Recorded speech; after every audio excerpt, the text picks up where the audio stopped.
I remember the day the desert started whispering my name, not with the gentle breeze caressing the dunes, but with the fury of an imminent storm charged with sand and shattered promises.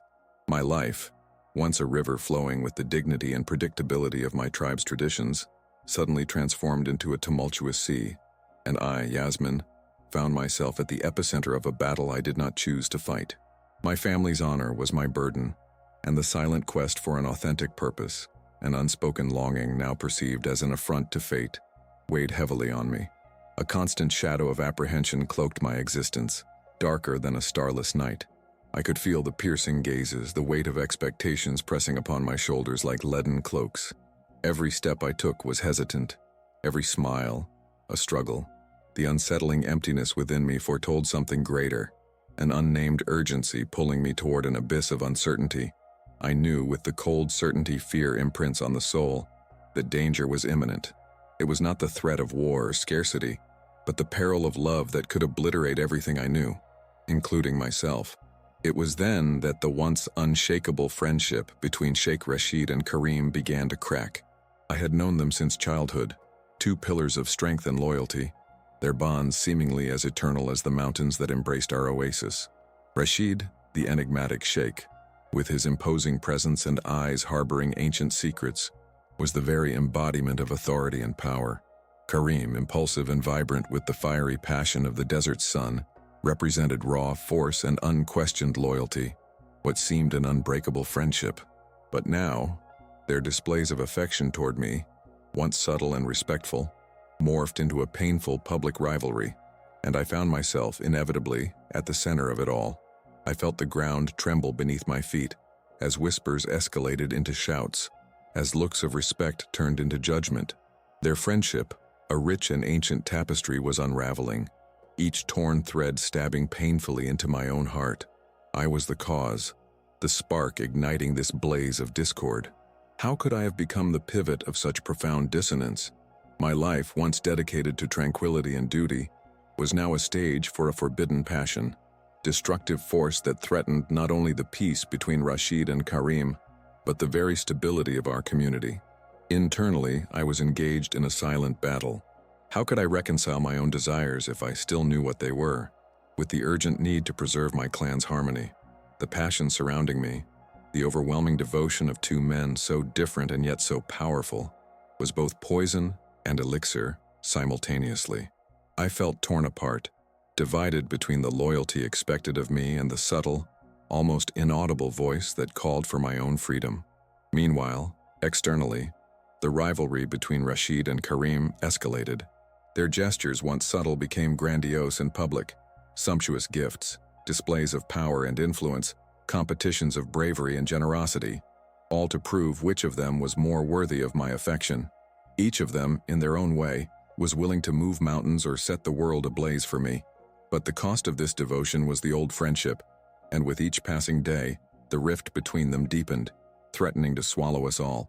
The court, once a place of ceremony and respect, transformed into a battleground of unspoken words and sideways glances. Influential families who had once cherished unity now sent me veiled ultimatums, their alliances hanging in the balance of my destiny. The pressure was unbearable, an invisible weight suffocating me, depriving me of air. How could I navigate this whirlwind of emotions and expectations? How could I choose my own path without tearing apart the bonds of honor and friendship that governed my world? Bonds that, paradoxically, were being destroyed by my very existence. Is it possible, in a world where fate seems predetermined by others, for a woman to find the strength to write her own story, stay until the end to understand how everything turned upside down, and how love, instead of uniting, nearly obliterated everything that was deemed sacred? The whispers grew louder, transforming into a steady hum of condemnation that reverberated through the palace halls and city streets. Every step I took was scrutinized, every word I spoke dissected. I could feel everyone's gaze, not merely curious but accusatory, heavy upon me. The women of the clan, once my confidants, now distanced themselves, their polite smiles concealing a silent disapproval. The men who once regarded me with respect now averted their eyes as if I embodied a menace threatening the established order. The court, which had once been a sanctuary of rituals and tradition, had become a stage where my indecision was the main spectacle. The elders' gatherings, formerly focused on desert affairs and the people, now revolved around the Yasmin question. I was an obstacle, an enigma to be unraveled, a threat to peace. Ultimatums began to emerge, cloaked in words of advice and concern, but clear in their intent. I had to choose, and quickly. The influential families, whose alliances formed the backbone of our society, started to fracture. Some supported Rashid, seeing in him stability and royal lineage. Others leaned toward Karim, drawn by his passion and promise of renewal. The desert, which had always unified us, now seemed a mirror of our fragmentation, each dune representing a different side in this conflict. The rivalry between Rashid and Karim, in turn, escalated to new heights. Their gestures of love for me, once romantic acts, had now become displays of power, almost demonstrations of strength. Rashid, with his inexhaustible wealth, commissioned lavish gardens amidst the sands, just so I could walk among rare flowers. He brought entire caravans of exquisite silks and jewels that outshone the desert stars, all in my name. Each gift served as a silent reminder of his power and ability to shape the world for me. He promised a future of security, honor, and a legacy to be told for generations. His eyes, once filled with mystery, now pleaded with such intensity that I trembled. Karim, on the other hand, with his impulsive nature, chose a different path. He was no longer satisfied with material possessions. His deeds were grand, dramatic. He organized spectacular hunts, dedicating each catch to me. Once he challenged a warrior from a neighboring tribe to a duel. I drew my sword solely to defend my honor from a careless remark, and I won with a ferocity that both frightened and fascinated me at the same time. He took me to the most starry nights of the desert, promising me a life of adventure, passion, and freedom. His kisses were an inferno. His words, a vow of devotion that seemed capable of breaking any barrier. He was willing to burn the world for me, and I felt that he truly would. Both, in their own way, were suffocating me with their devotion, transforming my world into a gilded prison. I was the prize, not a person. My inner voice, which once whispered my desires, was now stifled by the clamoring of their passions and the demands of my community. What did I want? Did I still remember? The dramatic question that haunted me about how I would navigate all of this became a daily torment. I saw the pain in Rashid's eyes when I hesitated, and the fury in Karim's when I recoiled. My existence was a wedge between them, and every day the wedge deepened, dividing not just two friends but an entire people. The stability of the community, which I so desperately wanted to protect, was dissolving. The trade routes, once secure, became points of tension. Negotiations with neighboring tribes, once cordial, were now immersed in the shadow of our internal conflict. The elders feared a civil war, not for land or resources, but for a woman. For me, guilt consumed me, an invisible wound burning inside. I saw myself as a puppet, my strings pulled by forces I scarcely understood. Honor, loyalty, love, concepts that should be pillars of strength, became weapons. I needed to find a way to untie these knots to free myself, not only from them but from myself. It was on a sleepless night, while the desert wind howled outside, that my restlessness drove me to the ancient archives of my clan. It was not an intentional search but an escape from the oppressive present. I looked for stories, legends, anything that might take me away from this suffocating moment. My fingers glided over dusty scrolls, some so old they fell apart at a touch. I read about ancestors, about the founding of our oasis, about forgotten pacts and promises. Then, one particular scroll caught my attention. It was different from the others, with its older handwriting, its darker papyrus. Carefully unfolding it, I revealed a rudimentary map, and beside it a series of symbols and a text in an almost forgotten language, which I could barely decipher. Yet some words repeated throughout the script were as clear as moonlight. Daughters of the wind, blood pact, guarded by the twin eyes. The mention of twin eyes made my heart race. Rashid and Karim, although not blood brothers, were known for their remarkably similar eyes in hue and intensity, an anomaly that always sparked comments. Was it mere coincidence? Or was there something more? The scroll spoke of an ancient alliance between clans, sealed with a sacrifice and a promise of unity that transcended romantic love, a bond of destiny that would intertwine the heirs of two lineages for a greater purpose. It mentioned that the daughter of the wind would be the key, the link between the twin eyes, destined to guide the way. A shiver ran down my spine.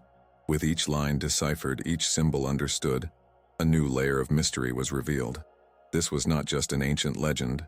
It felt like a prophecy, or perhaps the truth concealed behind Rashid and Karim's friendship and rivalry.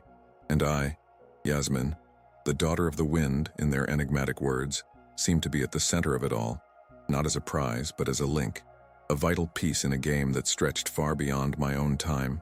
Could the passion that united and divided them be merely a distorted echo of a greater destiny, of an ancestral pact they themselves were unaware of? The possibility was overwhelming. The weight of the parchment in my hand seemed to grow heavier with each beat of my heart. It was not merely a piece of ancient papyrus, but a mirror reflecting a truth as vast and profound as the desert sands themselves. Daughter of the wind. The phrase echoed in my soul, resonating with a destiny I had never dared to envision for myself.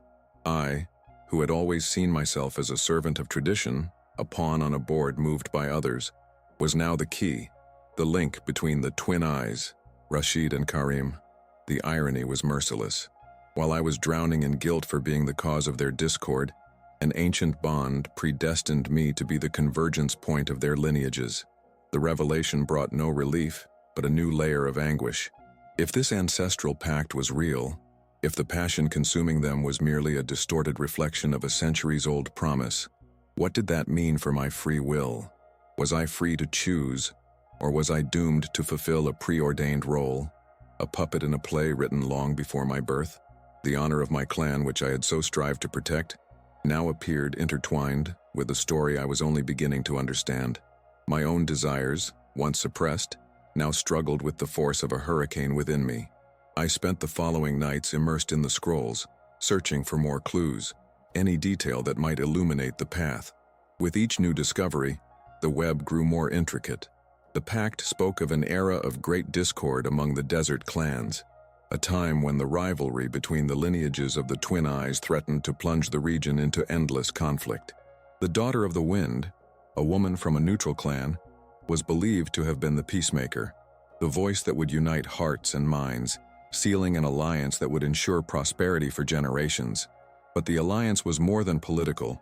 It was mystical, a fusion of destinies that transcended ordinary marriage, aimed at a greater purpose: to protect a secret hidden deep within the desert, a secret vital for the survival of all.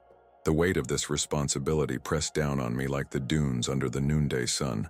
It was no longer about choosing between Rashid and Karim out of love, but about a mission, an obligation that went beyond anything personal feeling. I was a tool of destiny, a bridge between two powerful forces. But I didn't want to be a bridge. I wanted to be Yasmin, with my own dreams, my own fears, my own voice. The discovery, instead of simplifying matters, complicated everything. How could I explain this to Rashid and Karim? How could I convince them that the passion they felt, and that I myself felt to varying degrees for both, was part of a greater design, perhaps even manipulated by ancestral forces? They, men of power and action, would see this as an excuse, a ploy to avoid making a choice. And the community, the elders, who already regarded me with suspicion, would consider me insane, or worse, a witch using ancient legends to manipulate the two leaders.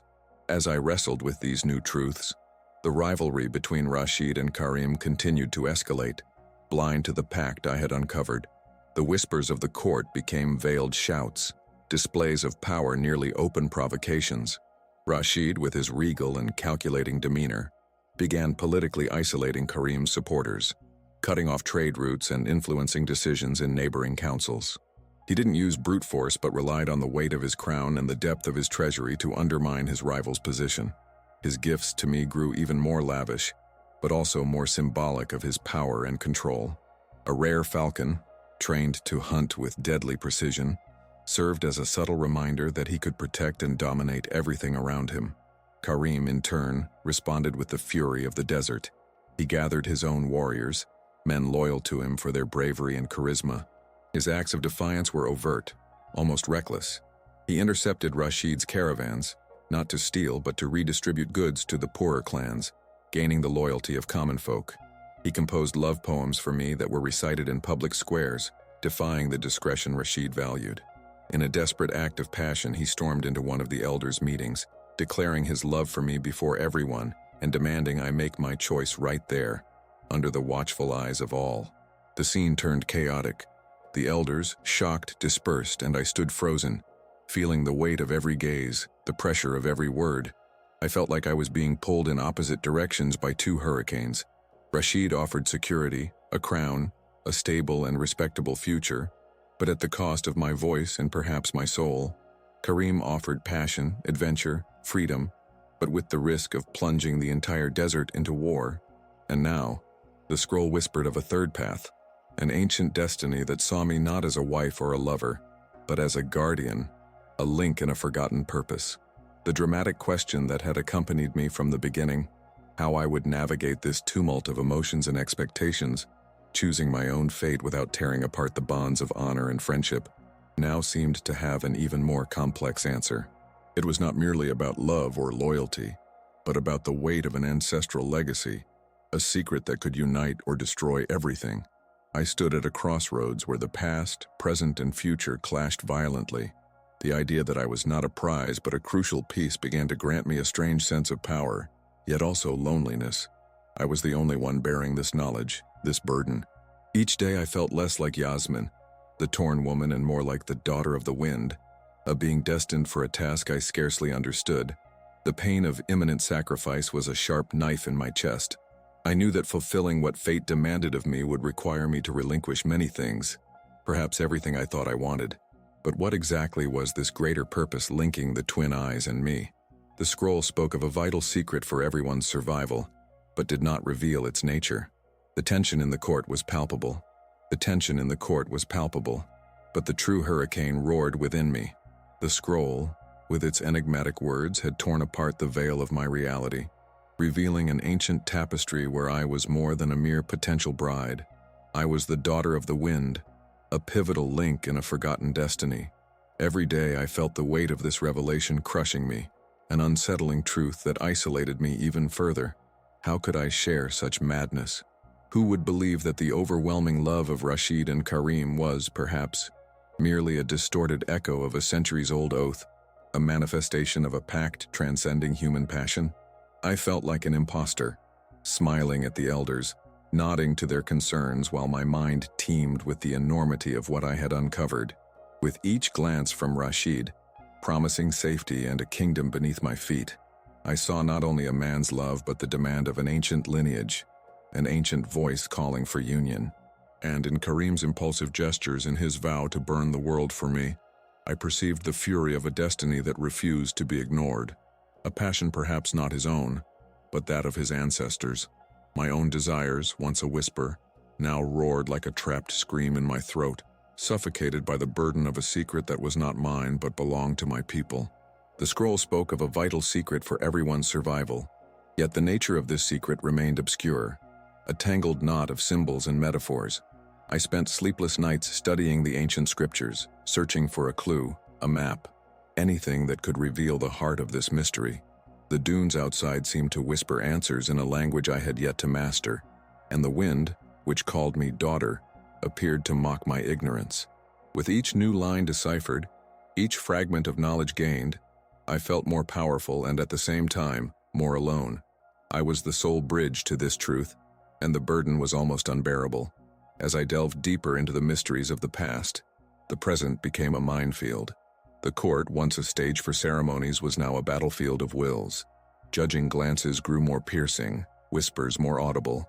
The matriarchs of the clans, guardians of tradition, they began to approach me with a veiled but resolute insistence regarding the necessity of a decision.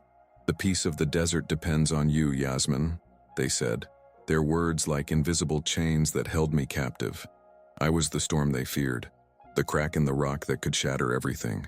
Rashid and Karim, oblivious to the ancient dimensions of the conflict, continued their displays of power, each in his own way, intensifying the pressure. Rashid, with his political cunning, started orchestrating strategic alliances with neighboring clans, strengthening his position and isolating those daring to support Karim. He sent me gifts that were not merely luxurious, but laden with political symbolism. A peace treaty signed with a distant tribe, a new trade route promising prosperity. Each item was a subtle reminder that, with him, I would hold the power to shape the destiny of the entire desert, a realm beneath my feet. Karim, in turn, responded with the passion and bravery that characterized him. He organized festivals for the people, where his generosity and charisma won the hearts of the humblest. He dedicated love songs to me that echoed through the streets, declaring his desire to fight for me, not with treaties, but with the steel of his sword and the loyalty of his warriors. On one occasion, he rescued a caravan of merchants attacked by bandits, a heroic act that cemented his image as the protector of the people. His eyes, once burning with longing, now shone with fierce determination, a promise that he would defy destiny itself to have me. I was caught in the midst of a whirlwind, feeling torn apart by the loyalty demanded of me and the truth I could not reveal. With every step Rashid took, every gesture Karim made, I saw the weight of the prophecy, the dance of a fate that manifested through their passionate hearts. It was no longer a question of which man I loved more, or which offered me a safer future. It was about the vital secret, the survival of all. I felt like the center of an intricate web, each thread pulling me in a different direction. The dramatic question that haunted me from the start, how I could navigate this whirlwind of emotions and expectations, choosing my own destiny without tearing apart bonds of honor and friendship, now had a new one, meaning deeper and more terrifying. I was not merely choosing a husband, I was unraveling an ancient mystery, a purpose that transcended me. I, Yasmin, the daughter of the wind, had to find a way to redefine love and honor, not as instruments of conflict but as pillars for the salvation of my people. But how? How could I explain to both men that the passion that blinded them was perhaps only the echo of a forgotten promise, and that the true path lay in something far greater than either of them could imagine? The burden of knowledge was heavy, and the desert, once my home, now seemed like a labyrinth of impossible choices. The burden of knowledge was heavy, and the desert, once my home, now resembled a maze of impossible choices. With each dawn, the sun brought not warmth, but the chilling reminder that I was no longer merely Yasmin, the woman torn between two men, but the daughter of the wind, a name inscribed on ancient scrolls, a destined link to a purpose I was only beginning to glimpse. My own feelings, the confusing passion I harbored for Rashid and Karim, seemed insignificant in the face of the gravity of what was at stake. It was no longer about my heart, but about the fate of my people, the survival of all. The truth, so newly uncovered, was a lonely burden. I continued to sift through the archives, each night delving deeper into the forgotten history of my clan. The original scroll was merely the tip of the iceberg. Other documents, ancient celestial maps and fragmented accounts began to fit together, revealing that the vital secret was linked to a rare and potent resource hidden deep within the desert, essential for life but capable of destruction if falls into the wrong hands. The daughter of the wind had the task of guiding the twin eyes, the heirs of the two conflicting lineages, to safeguard this secret, uniting them in an alliance that transcended their ancestors' rivalry. Irony suffocated me. While I realized that the true union between Rashid and Karim was crucial to peace and our people's salvation, they sank even deeper into their dispute. Each, blinded by passion and their desire to possess me, unknowingly fulfilled part of a prophecy, though in a distorted and dangerous manner. I saw their love not as a blessing, but as an overwhelming force that, if left unchecked, could lead to ruin. External pressure intensified, echoing the tumult within me. The elders, impatient, began demanding a formal hearing, a public decision. Their gazes, once merely disapproving, were now stern, filled with an urgency that could no longer be ignored. The clan matriarchs, with their venerable voices, constantly reminded me of duty, honor, and responsibility. "A choice must be made, Yasmin," they repeated, their words hammering in my mind. "The desert cannot wait." Rashid, sensing the tightening noose, grew even more relentless in his political tactics.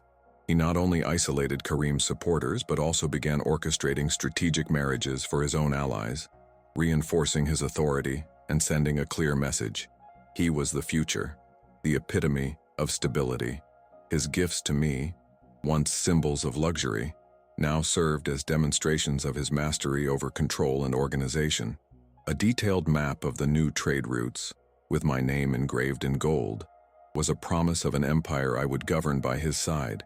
His eyes, previously expressing profound love, now also carried the shadow of calculated impatience. He regarded me as his queen, the final piece on his desert chessboard. Karim, meanwhile, responded with an even more visceral fury, bordering on rebellion. He perceived Rashid's actions as a personal affront, an attempt to usurp what he believed was rightfully his. His displays of passion grew increasingly dramatic and, at times, perilous. He openly challenged Rashid's new alliances, organizing aid caravans for marginalized clans, cementing his popularity among the common folk. In an act of desperation and reckless bravery, he intercepted a Rashid delegation in the open desert, not to fight, but to deliver a passionate speech about freedom and justice, about a love that could neither be bought nor manipulated. His voice, laden with emotion, echoed across the dunes, and I knew he would do anything for me, even if it meant war. I found myself amid this storm, the only one holding the key to what everything truly meant. How could I unveil the truth about the ancestral pact without being perceived as foolish or manipulative? How could I persuade two such powerful men, so consumed by their rivalry, that their hearts were guided by a greater destiny, one that demanded unity rather than division? I attempted subtle approaches, speaking of the importance of history, the wisdom of the ancestors, but my words were lost amid the maelstrom of their passions. Rashid listened to me with forced patience, his eyes assessing me, yet failing to grasp the depth of my concerns.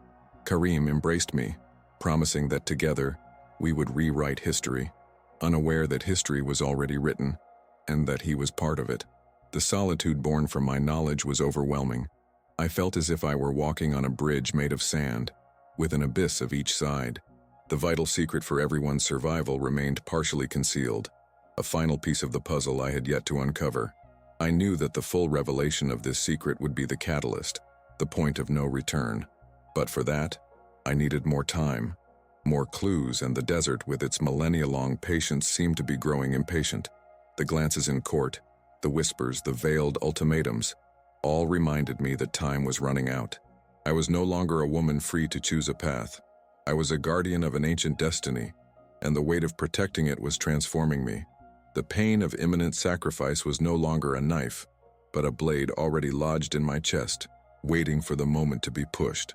I had to find the final piece of the map, the last line of the prophecy, before Rashid and Karim's blind passion destroyed not only their friendship, but our entire world.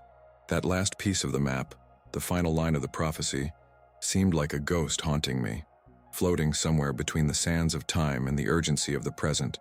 I knew it existed, that it was the key to unraveling the riddle of the vital secret for everyone's survival. But where? My nights were consumed with searching, my eyes burned with exhaustion, yet my determination was a fire that propelled me forward. Every day the tension within the court became more unbearable, a powder keg ready to explode. It was in a forgotten corner of the library, behind a shelf that seemed never to have been moved, that my fingers found a small niche. Inside, there was not a scroll but an ancient wooden box, emanating the scent of myrrh and thyme. When I opened it, with trembling hands more from anticipation than effort, I found a single clay tablet, finely engraved. The calligraphy matched that of the original scroll, and at its center a drawing, a desert flower rare and resilient, with two roots intertwined before uniting into a single strong stem. Surrounding the flower, the phrase I had been seeking so eagerly, clear as the water of an oasis. The vital secret was not material treasure nor a weapon. It was water itself, a primordial spring hidden beneath the dunes, nourishing not only our oasis but a vast underground network that sustained life throughout the region. The prophecy said that if this spring were compromised by discord and division among the twin eyes, the entire desert would wither. The daughter of the wind was not just a guardian of a secret, but of life itself, and her mission was to unite the two lineages to safeguard it. The revelation struck me like a lightning bolt. It was not about romantic love or political power. It was about survival. Rashid and Karim's passion, which seemed so grand, was a dangerous distraction. They were the twin eyes, destined to protect the spring, but they were blind to each other because of rivalry.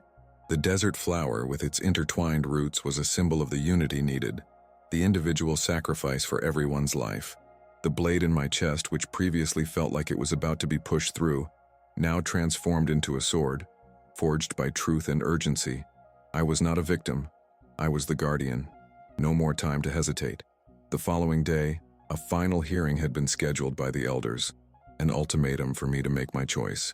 The courtroom was packed, more so than ever before. Whispers had transformed into an impatient murmur, glances into silent demands. Rashid sat upon his throne, imposing, his expression calculating yet with a flicker of anticipation in his eyes. Karim stood before his warriors, his untamed energy barely contained, his hand gripping the hilt of his scimitar, his gaze fixed upon me with almost desperate fervor. The atmosphere was heavy, charged with electricity, like the air before a sandstorm. I entered, not with a lowered head like one about to be judged, but upright, bearing an undeniable truth. The clay tablet was clenched tightly in my hands. The silence that followed my entrance was absolute and weighty, every breath audible.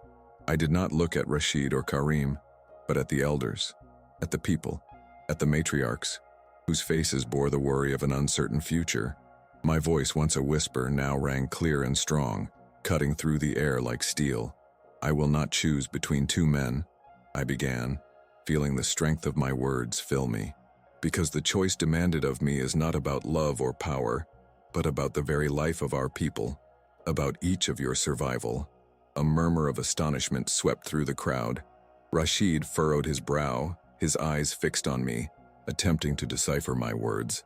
Karim took a step forward, his expression a mixture of confusion and restrained fury. For centuries, I continued, raising the clay tablet, a pact has been sealed, a secret kept, and we, in our blindness, have forgotten its true significance. I recounted the story of the ancestral spring, the desert bloom, and the intertwined roots, the responsibility of the twin eyes, and the role of the daughter of the wind. My words were not mere storytelling but a revelation, a prophecy unfolding before their eyes. I laid bare the raw truth. The rivalry between Rashid and Karim was not merely a dispute over a woman, but a direct threat to the source of life in the entire desert. You, Sheikh Rashid and Karim, I declared, turning toward them with unwavering gaze. Fearless, they are the twin eyes spoken of in the prophecy. Their hearts, their passions, have been manipulated by fate to unite them for a greater purpose. But instead, you allowed yourselves to be divided, and that division threatens us all. The reaction was immediate and fierce. Karim, roaring with fury, drew his scimitar, the blade shining in the sunlight streaming through the cracks. "This is a ploy, Yasmin," he shouted, his voice echoing with the pain of a betrayed love. "An excuse to deny me I burned the world for you." Rashid, more restrained but with a cold fury in his eyes, rose from his throne. "Are you accusing us of blindness, Yasmin? And what about yours? Your indecision that brought us here? These legends are children's tales, not a guide to ruling a people." The confrontation was there, not only between them but against me. The court erupted into shouts, some supporting Karim, others Rashid, and still others, shocked, seeking the truth in my words. Karim's warriors moved, their eyes fixed on Rashid's guards. War seemed imminent, not sparked by swords, but by an ancient truth. "No," I shouted, my voice cutting through the chaos with an authority I never knew I possessed. "You are blinded by ego, by possession. I am not a prize to be won, nor a kingdom to be governed. I am Yasmin, the daughter of the wind, and my choice is for life, unity, the survival of our people." In a swift move, unexpected by anyone, I broke the clay tablet in half, not as a sign of destruction, but of a new beginning. I offered one half to Rashid, the other to Karim. This is the proof. The clay tablet, now shattered in my hands, was more than an ancient artifact. It was a mirror of a destiny that stubbornly refused to be ignored. The court, which just moments before had been teeming with shouts, descended into stunned silence. Rashid's eyes, once calculating, now fixed upon the two halves of the tablet with disbelief bordering on terror. Karim, still holding the scimitar, seemed to waver, his contained fury giving way to profound confusion. "This is the proof," I repeated, my voice a steel thread cutting through the dense air. "The evidence that the love you feel, the rivalry that blinds you, is merely a distraction from the true purpose bestowed upon you. You are the twin eyes, destined to protect life, not to destroy it. Sheikh Rashid was the first to respond, his voice low, almost a whisper, yet imbued with an authority that resonated throughout the hall. Legends, Yasmin. Legends are for calming the people, not for dictating a sheikh's fate. And what of the love you swore, Rashid? Karim interjected, his voice still tinged with bitterness. Is that also a legend? You promised me you would burn the world for me. Love, I replied, turning to Karim, feeling the pain of his words pierce my own heart, is the most powerful force in the desert. But like fire, it can warm and nourish, or consume and destroy. The passion that unites and divides them is a distorted manifestation of a far greater union, a blood pact that transcends personal affection. I extended the tablet halves, one to each of them. The desert flower, with its intertwined roots, is the symbol. One root cannot survive without the other, and the desert cannot thrive without the spring, the vital secret beneath our feet. The pact was not meant for one of you to possess me, but for both of you, in unity, to protect what gives us life. The elders, who had been observing with wide eyes until then, began to stir. One of them, the oldest, with white beard and deep-set eyes, approached slowly. He took the tablet halves from my hands, examining them with a reverence I did not expect. His voice, hoarse from age, broke the silence. The symbols, the words, are authentic. My grandmother used to speak about something like that. A legend lost to time concerning the water of life and the twin guardians. The elder's confirmation served as the catalyst. The murmuring resumed, but this time not in fury or judgment, rather in awe and apprehension. The threat to the spring, to our very existence, was a truth that no one could ignore. Rashid and Karim, in turn, continued to gaze at me, their faces a complex blend of anger, confusion, and ultimately, slow and painful understanding. The notion that his passion, the core of his world, was an illusion, a diversion from a greater purpose, was a devastating blow to their egos and hearts. So, it's not about you?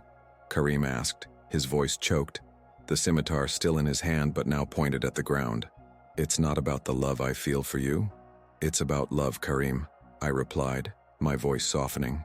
But a greater love, the love for our people, for our land, for the life we share. It's about sacrificing this personal love in the name of something that transcends us. The pain in their eyes was palpable, a reflection of the sacrifice demanded.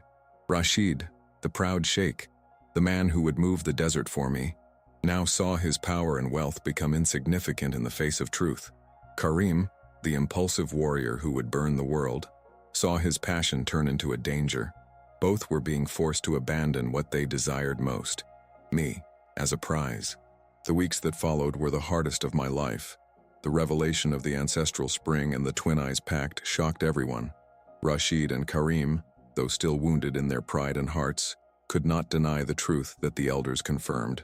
The terror of a parched desert, of a people without water, was a foe more formidable than any personal rivalry. The process of acceptance was slow and painful. I became the bridge between them, the voice constantly reminding them of the greater purpose. Rashid, with his strategic mind, began to plan the protection of the spring, using his engineering knowledge and influence to mobilize the necessary resources. He relinquished his quest for power over me, turning it into power for the people. Karim, with his energy and her loyalty, she led the warriors in defending the routes that led to the spring, ensuring that no invader or bandit could threaten our source of life. She relinquished her possessive passion, transforming it into devotion to the community. My own transformation was the deepest of all. I was no longer the woman at the mercy of external forces. I was the daughter of the wind, the guardian of the secret, the unifier. My voice, once muffled, was now heard with respect. I did not choose a man, but I chose a path, the path of leadership, purpose, and redemption. I found my worth not in the choice between two loves, but in affirming my own strength and destiny. I led them, not as a queen, but as an equal, a partner in a vital mission. Months turned into years. The desert, once on the brink of ruin, bloomed again. The ancestral spring, now protected by a fortress built with Rashid's wisdom and Karim's courage, poured life out for all. The clans, once divided, now worked together, united by a common purpose and by the memory of the sacrifice that made peace possible. Rashid and Karim, although they never became friends in the old sense of the word, learned to respect each other. Their gazes, once filled with rivalry, now bore the gravity of a partnership forged in crisis. They had forsaken their personal desires for me, but found a greater purpose that united them, a brotherhood of duty. I saw them many times side by side discussing plans for the oasis's future, their brilliant minds working in harmony, and felt a surge of pride and, yes, a different kind of love. I, Yasmin, did not marry either of them. My life was dedicated to protecting the spring, studying the ancient scrolls and guiding my people. My life was dedicated to protecting the spring, studying ancient scrolls and guiding my people. I became the voice of ancestral wisdom, the guardian of a truth that had been forgotten but was reborn through pain and sacrifice. It was not the destiny I had envisioned for myself, nor the love I once dreamed of, but it was a purpose that filled me in a way no crown or overwhelming passion ever could. The years brought peace to the desert, a peace built not on submission, but on the understanding that true strength lies in unity and mutual respect. Rashid and Karim, the twin eyes of prophecy, transformed their rivalry into an unbreakable partnership. They were no longer enemies or rival lovers, but pillars of a new era, their hearts shaped by the harsh lesson that love, in its purest form, demands the renunciation of ego for the greater good. They saw me not as a prize, but as the visionary who awakened them to a deeper truth, and in their eyes, I saw a respect worth more than any vow of romantic love. I walked across the dunes, felt the wind on my face, and understood that the daughter of the wind was not just a name but an essence. I had found my own voice, my own path, not choosing between two men but choosing myself and the future of my people. The pain of sacrifice transformed into a serene strength, and the hope for collective redemption blossomed in the heart of the desert. Love, I learned, is not limited to two hearts but can expand to embrace an entire community, redefining honor as the courage to do what is right, even when it is the hardest. And so, the story of the woman who changed the destiny of a desert echoes through generations, not as a tale of lost love, but as a legend of purpose fulfilled. Sometimes what seems like a mistake or an impossible choice is merely destiny opening a different door, revealing a path that leads us to our true strength. If you found inspiration in this journey of rediscovery, share your mistake that turned into a win in your life. Like this video, subscribe to the channel, and activate the notification bell so you don't miss any stories that inspire transformation.